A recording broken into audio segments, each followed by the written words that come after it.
Well, it's great to see everybody today. It's a nice day out. Gorgeous. Great to have you all here. My name is George Pennington. I'm one of the coordinators here at 1 Million Cups. For those of you who don't know me, I'm a financial advisor with Raymond James & Associates, so I help my clients grow, transfer, and preserve wealth. Now is a great time to talk to a financial advisor. There's many of us around town, but certainly a great time to talk to anybody. Like to welcome everybody again for coming today and just kick off with some of our sponsors. So if we'd like to welcome up Kirsty Logan with the Sleepy Turtle Coffee Company. This is our coffee roaster. Phenomenal coffee.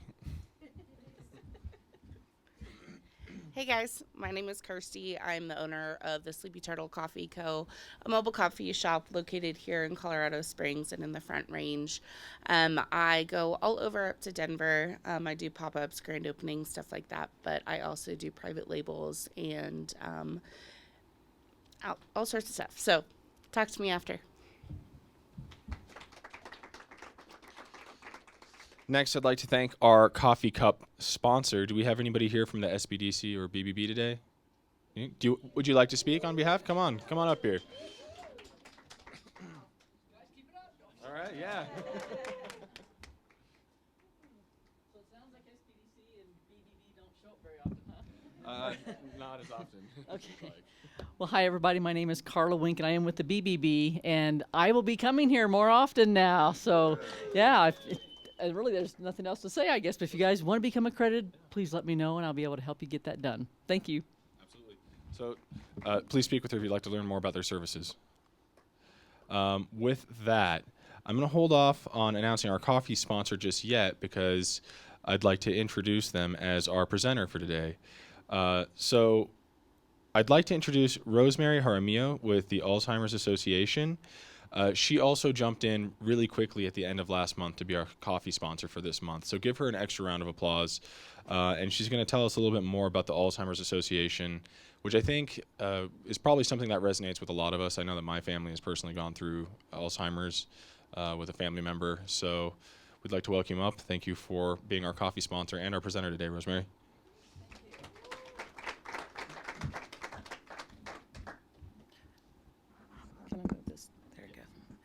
Good morning, everybody.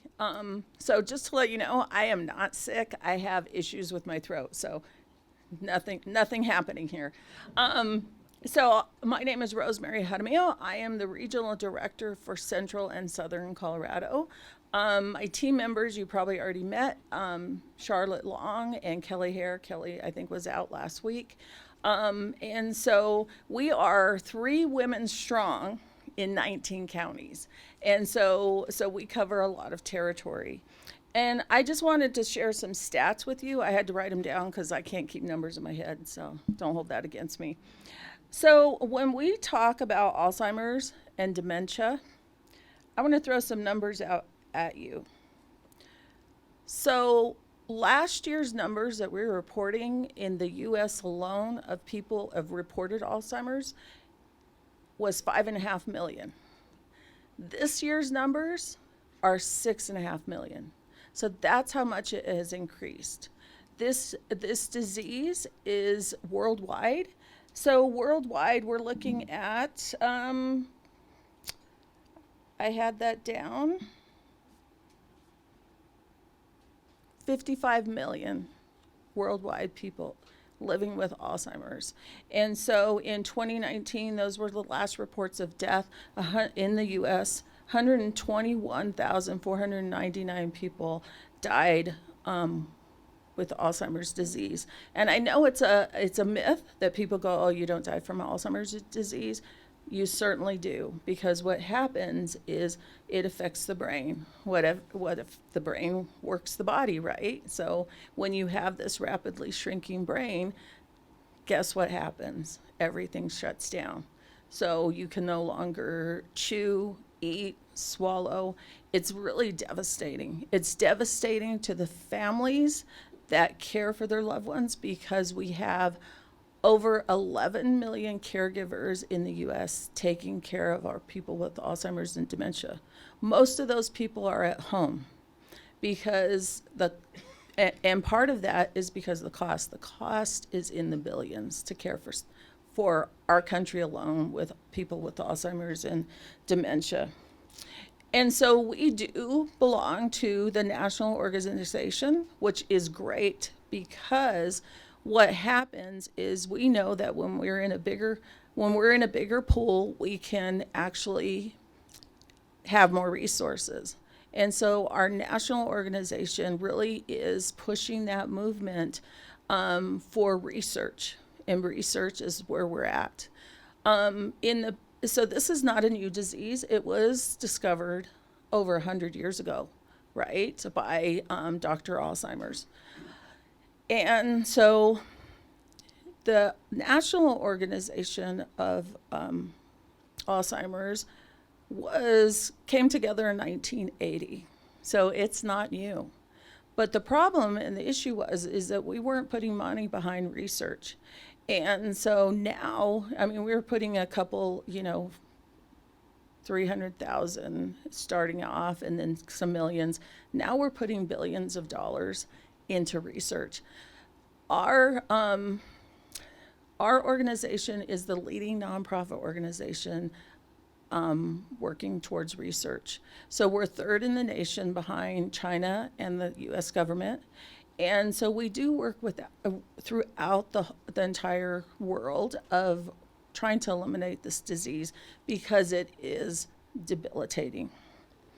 So our vision really is a world without Alzheimer's and dementia. And so just a little bit of my background. Both my grandmothers had Alzheimer's and dementia. Two of my aunts had Alzheimer's. One just passed away last year. And so this hits very close to home for me. I didn't realize how close to home until I did my very first walk in 2019. And so that's important that the walks are important because they bring awareness. And then that's what keeps us afloat. And that's what keeps us being able to have our offices, right, open and to be able to reach out to the community. All our services are free to the community. So we have support groups, education classes. We have our helpline, 24/7 helpline, and then we have our advocacy program, which is one of the most needed. So it looks like my 6 minutes are up. Not yet. I got 40 seconds. Okay. So worldwide, right now, 1 in 9 people have Alzheimer's, right? And so when we talk about, and I can clarify what Alzheimer's and dementia and the difference, and my time's up, so I can't do that right now. Okay. That was actually what I was going to ask as a question. Okay. We make the difference between the two and how they're interrelated. Yes. So when we think about dementia is kind of an umbrella term. It is that term where all the other dementias and Alzheimer's fall under. And so you have the dementia, which is a symptom. And then you have underneath, you have Lewy bodies, you have frontal temporal, you have traumatic brain injury, you have other dementias from other illnesses, and then you have Alzheimer's. And Alzheimer's is the highest of all those dementias.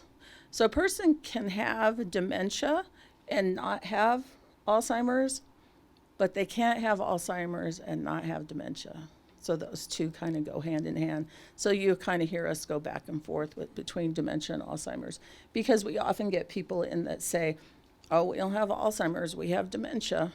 Okay, and that's okay.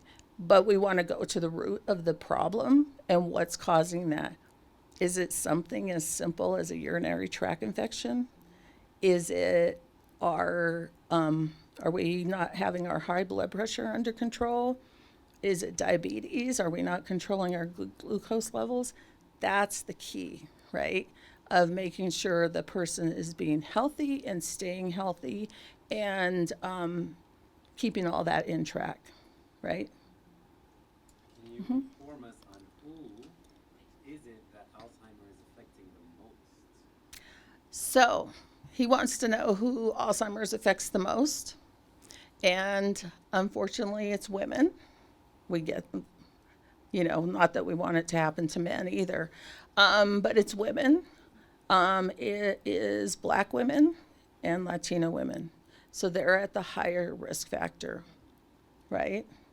So we have to take extra care. We don't know why that is. It could be diet, could be exercise, it could be, who knows? We just don't know. We don't have the research to prove that. So you guys mentioned that you have free resources. Can you talk about the resources and services you offer? So our education classes are all free to the public. We have our support groups, and we have in our region 13 support groups. I think it's 13. And but throughout the state, we have about 70. So some of them are virtual, some of them are in person, and some of them are both. But those are resources. The helpline, the 24/7 helpline, that's the most important number because people can access that. We have what we call our community resource finder. Our people that are answering that phone access that community resource finder. That's free. We have all our education online. And so if somebody doesn't want to attend the class, we have education online. We have a robust website. That 24/7 helpline also, they have the ability to speak 200 different languages. So, yeah, so that's important. So thank you. As far as those of us that have our friends, advocates, caregivers, what can you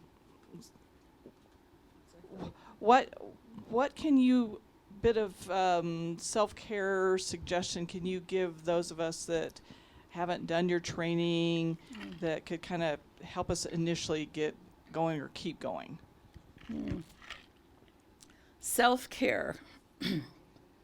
So when you have caregivers who are attending to their loved one 24/7, self-care doesn't really happen, right?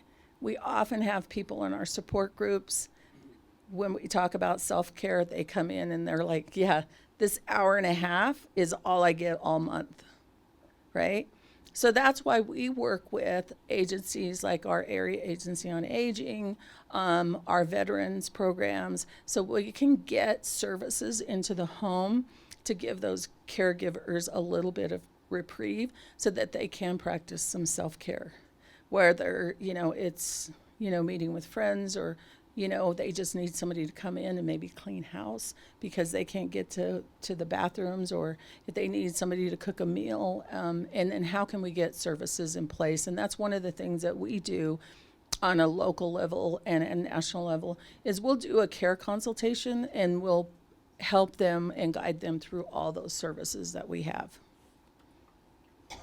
Yes. So I have a question from the live stream here from Vernon Jewell. He says, I have a major TBI, which I believe is traumatic brain injury. Will I develop Alzheimer's? That is not a given. So, that's the thing about everybody. Everybody is so unique in their own being.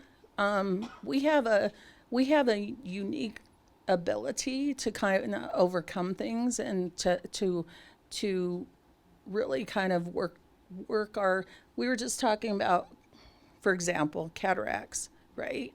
And so we are, our brain is so adaptive that it can like readjust, right?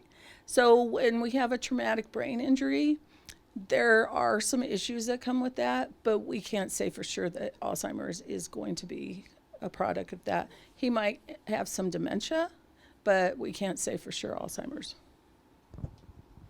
Rosemary, because I'm in the events world, I know how involved you guys are. Do you want to tell us, I know you want to tell us about the walk, but also about the other parts that you do in the community to be so supportive?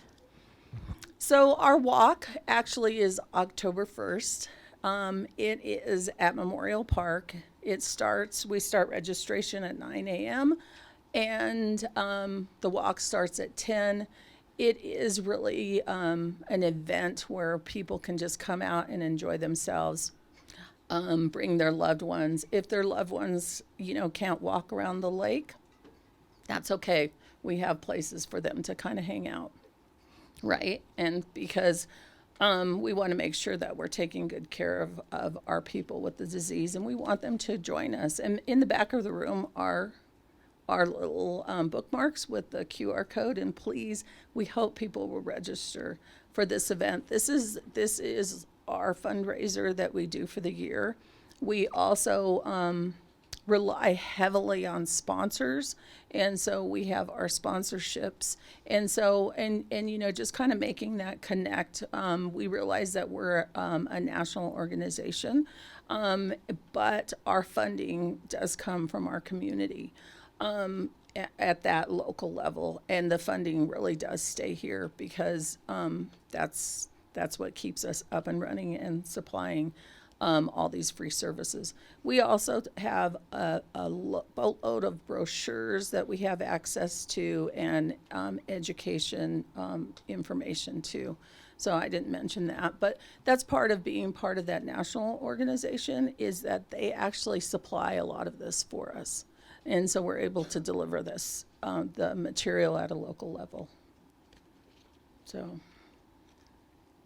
Mm-hmm. So do we actually have to have a doctor's diagnosis in order to get help from you folks?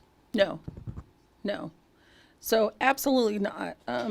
We have people that come to us that just have questions, that just are curious. We have people in the early stages, the late stages, and anywhere in between. But no, you do not need a diagnosis. And we're not we're not anything medical, so of course not. Mm-mm. Yeah, I'm curious, what are some symptoms that you typically see when it's just early on? And as we're interacting with loved ones, we don't want to overreact, but we want to, point them in a direction perhaps that'll just get them, get them some help. What would you recommend? Well, we actually have a class, 10 warning signs, and some of those symptoms, kind of in a nutshell, if a person is having memory issues and they're not able to recover, that's a concern.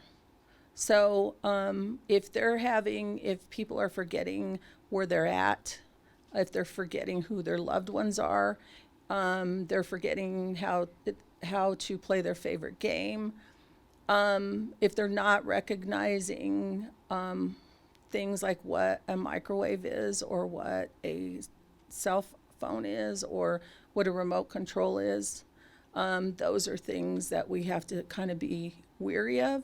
If a good sign is we have avid readers, they're no longer reading, because once they turn that page, they can't remember what was happening. So these are things, and that's where having a good relationship with your doctor and having that conversation really comes into play. So is this, once it starts, we talk about how body can repair itself and that kind of thing. Once it starts, is it reversible, or you're just going down this path? Alzheimer's is not reversible. And there is no known drugs or no known cure. There are drugs and medication out there that can help with symptoms, but there is no cure for Alzheimer's. So. And what are some of the things that we can do to prevent, or tell somebody that's older, to prevent some of those situations like Alzheimer's or dementia? Well, let's start with younger, right? So we have, and we were just talking about this, and I'm trying to recruit over here. So we have a healthy living class for the brain and body, and part of that is making sure we're making good choices and keeping our glucose in check, keeping our high blood pressure in check, making sure we have a healthy heart, because that heart feeds the brain, right? And so high blood pressure, things like that increase the risk of having some kind of dementia or Alzheimer's. And we were just talking, we have a whole generation of kids that are raised on fast food, right? And so we kind of need to be concerned when we're talking about that. One of the things that we can do for people who, you know, are 65 and older is making sure that they're getting to the doctor, making sure that we are keeping ourselves hydrated and still eating healthy, because we can reverse that. We can reverse, you know, when we're pre-diabetic, when we have high blood pressure, when we have high cholesterol, we can reverse that. And so making sure we're focusing on that. So, and I can testify to that, because when we walked into the pandemic, right, I'm like, okay, 2 weeks, I can deal with this. Well, guess what? We all were still at home. I was stress eating. I was eating jelly beans. That was my my drug of choice, right? Jelly beans. That's all I was doing. I went to the doctor, and the doctor went, "Oh my God, what have you been doing?" So my cholesterol was up, my glucose levels were up, and I went, "Ooh, that scared me," because both my grandmothers had Alzheimer's, 2 of my aunts. And so I went home, I called a girlfriend who I knew was doing something at home, because I saw her on Facebook, and so we connected. And so I got on a very strict kind of diet and got rid of those jelly beans and those Twizzlers and threw them out, right?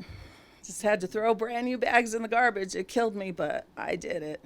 And not only threw them in the garbage, but I had to take them out to the dumpster, because I know women in here can testify that we will reach into that garbage and grab those jelly beans, right? And so when I went back 6 months later, she went, "Oh my gosh, what did you do?" And I told her what I did.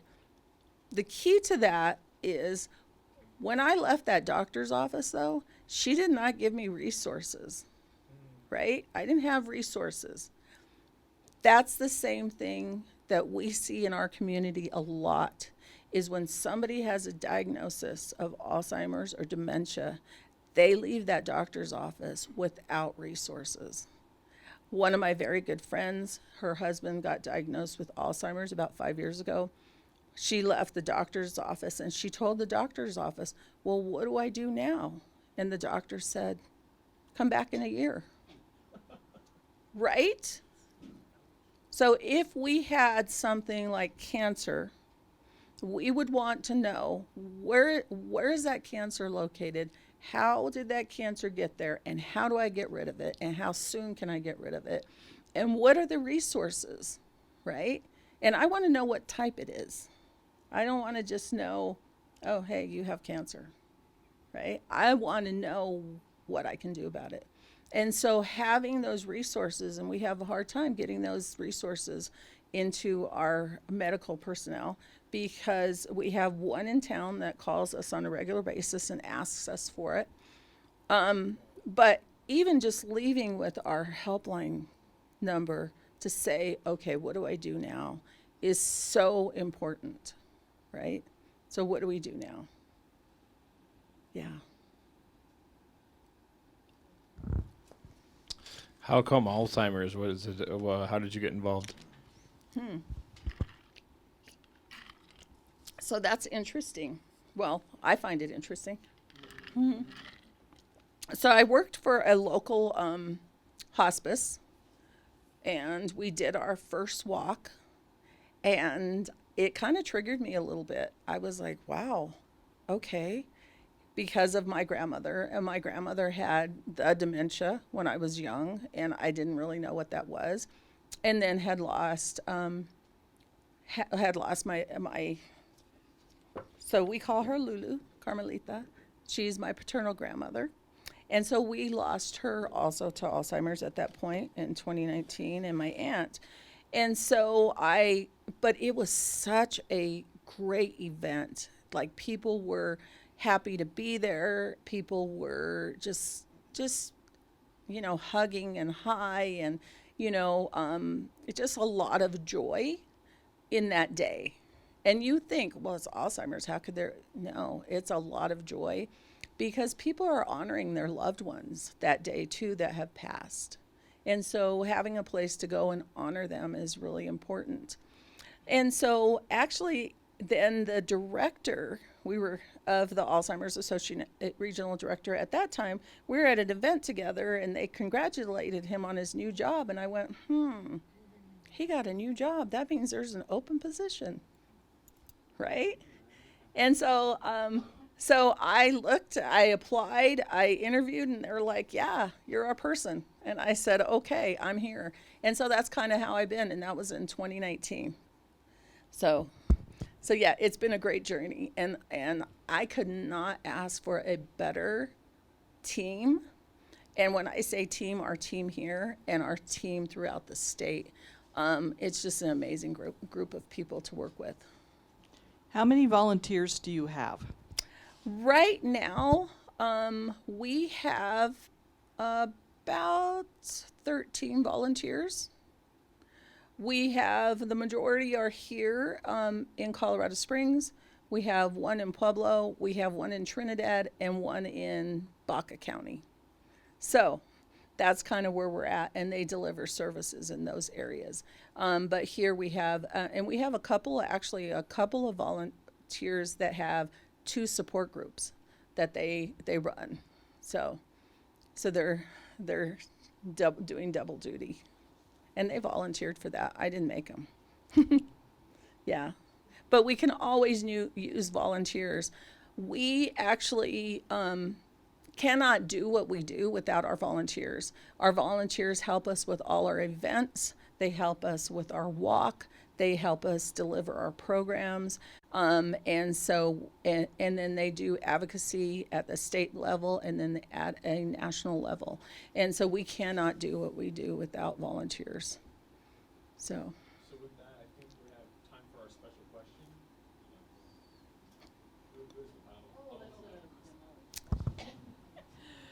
Talk about a senior Alzheimer's moment.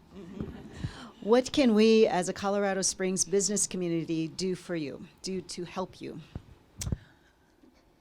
Thank you for asking. I love that question. Well, the first thing that everybody here can do is register for the walk. Have a team. It doesn't cost anything to register for the walk, and ideally, if you have a team, they can help you do some fundraising. And your fundraising, you can kind of do whatever you want to fundraise. We had a lady do, she made these little tiny cakes and she sold them after an event for $1. And she was just so happy and so thrilled to be able to do that. And so, whatever your fundraising ideas are, you could do a class, exercise class, do a fundraiser. I keep pointing to you. I targeted him. So it's good, though. It's all good. And so the other things are we need volunteers to help with our special programs that we do. For example, this weekend is the car show. And so Samantha and Greg, thank you. And so we have volunteers staff that tent. And so they give out information. And so those are things. And we need educators and we need facilitators to facilitate support groups. One of the things that I would love to have in this area is a veterans support group and a men's support group. Wouldn't that be nice? And ideally a support group in Spanish or any other language. So those are kind of on my wish list, but really volunteers are the heart of our organization. Thank you. So thank you.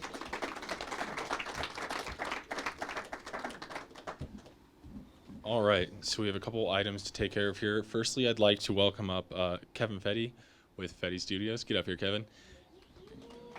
Tell us a little bit more about what you do. All right. Hello, everyone. My name is Kevin. My business is Fetty Studios. I do video stuff and photography and live stream and drone stuff. I've got my drone certification, so I'm legally allowed to do that. So, if you need any help with that, I've been doing it for 10 years now, but I've had my own business since October, so it's at 9 months. And, liking making my own decisions, which means that I can be more creative. So if you need help with any of that, definitely let me know. Thanks. Additionally, we'd like to invite Judy Paring up here. Come on, Judy, tell us more about the Next Us.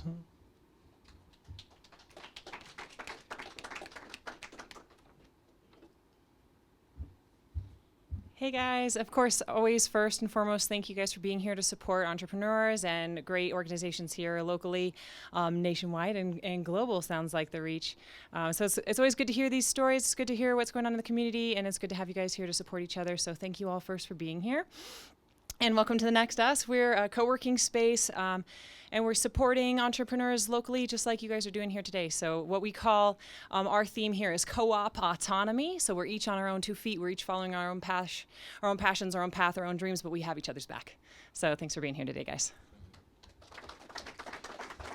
And then we have a few other items to catch up on here. Firstly, let's start with community announcements. Does anybody have any community announcements they'd like to come up and announce? All right, got a few.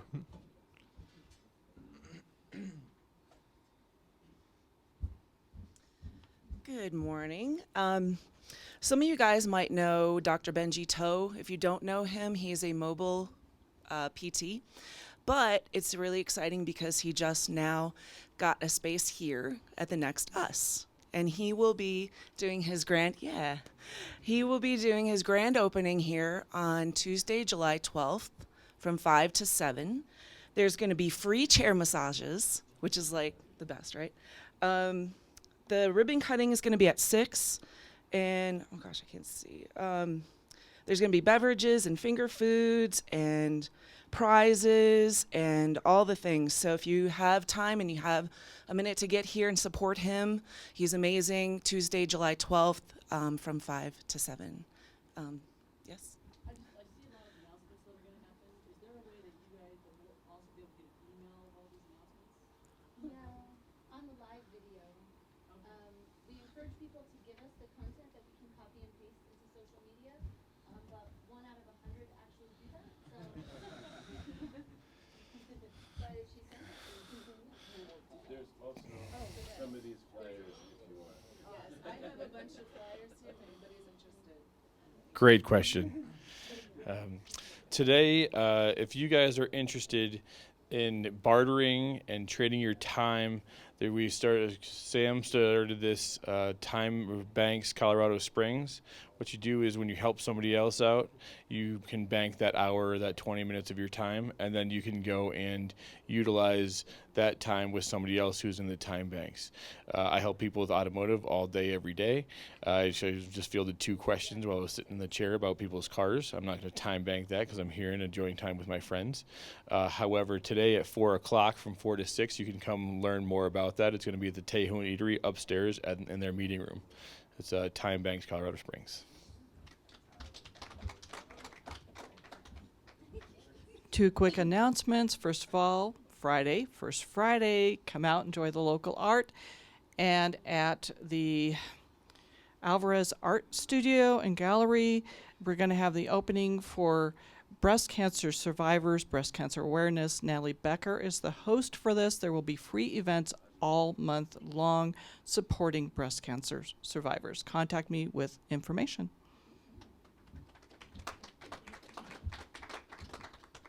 Morning. Actually, I have 2 announcements. One is this is the first Saturday, and Greg and Samantha are putting on the first Saturday car shows and coffee. It's from 7 a.m.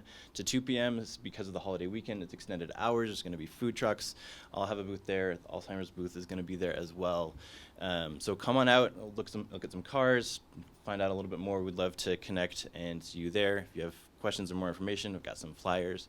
The second is July 14th. It's a Thursday evening. there will be an event solamente en español for briefly going over retirement accounts for businesses, specifically, again, in Spanish. Y si necesita la información en español, por favor avísame. Es julio 14 en Silver Key. Y pues contact me con más detalles. All right. Thank you. Hi guys, so today seems like a great day to develop and strengthen your body and your mind. So if you're interested in knowing what Furoshin is, you should join the Blue Belt crew at 11 o'clock downstairs and do some jiu-jitsu with us. Also, ladies will be there at 2 o'clock just for girls. Woo! Right. Where's all the dog lovers in the room? Dog lovers, dog havers. The Colorado Pet Expo and Conference is hosting the Dog Days of Summer. I've got some flyers. It's a 2-day event, August 6th and 7th. So you can come out, bring your well-behaved dog, well-behaved children, and have some fun with us. Good morning, 1 Million Cups. So I have 3 things to talk about. So this month is going to be a little bit interesting because for most of the time, Nerd Night is always before Memoirs. But this month, Memoirs is going to be first and then Nerd Night. We still are looking for 2 more storytellers for Memoirs this month. And the theme of this month is freedom. And with all the things going on, I'm sure there's a lot of energy of people wanting more freedom.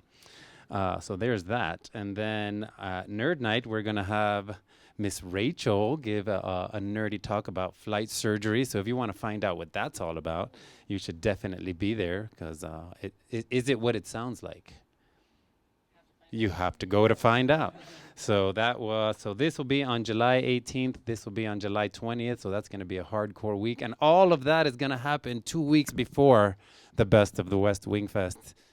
I'm just going to take a breath and stop now.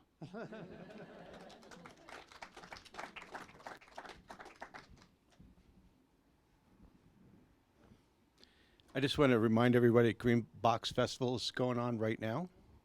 On Saturday, there's a great family event. It's called Puppet Palooza. And it will be Christy Williams, who is a local designer and puppeteer, is the main coordinator for that.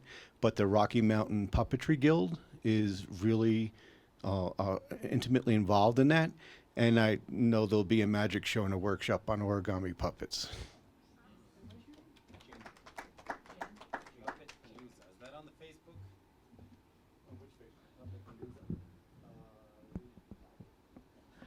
Well, and also, Jane and I were talking in the back, and she said that she would go ahead and put a lot of these announcements on social media for us. So we just need to start sending that in so that can get put on social media, which will help all of us. And then what I want to just briefly come up and talk about is there's an event coming up July 22nd. It's the National Institute for Social Impact Prism Awards. It's a little far out with all these other events we're talking about, but getting that seed planted. Our CEO of the Better Business Bureau has also founded the National Institute for Social Impact. And everyone in this group, I think that's what we all want to do is make a social impact. And so if you go to NI4SI, and we'll get that on the social media page, but it's N as a national, I as an institute, and then the number 4, S and then I for socialimpact.org, then you can actually go to the events and then sign up to attend the Prism Awards. It's a statewide event, so not only will it be really wonderful, and we don't have any award or nominees in this room, I don't think, but definitely some in our group we know that are nominated, which is going to be wonderful. But July 14th, rather, because the 22nd are Buzz with the Bees, 14th is the Prism Awards. So thank you.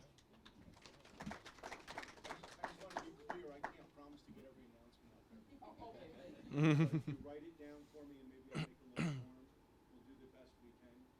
But it's not like a promise. Yeah.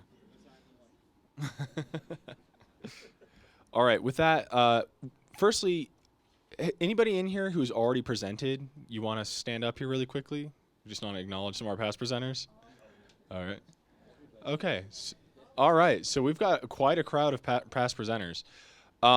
Anybody here who is in the pipeline to present? Would you mind standing up? 2 people. Got a few people here. Stellar. Okay.